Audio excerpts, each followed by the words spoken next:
લઈએ છીએ કે અમે આપણા દેશની લોકતાંત્રિક પ્રક્રિયાઓની મર્યાદા જણાવીશું અને સ્વતંત્ર નિષ્પક્ષ અને શાંતિપૂર્ણ ચૂંટણીની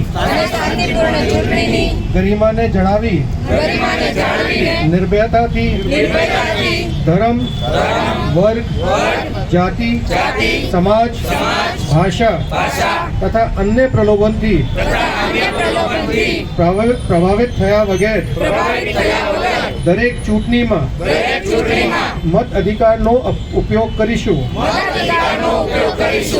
મતદાન એ લોકશાહીનો પાયો છે.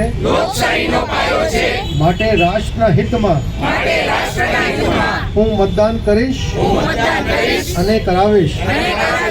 જય હિન્દ.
Thank you.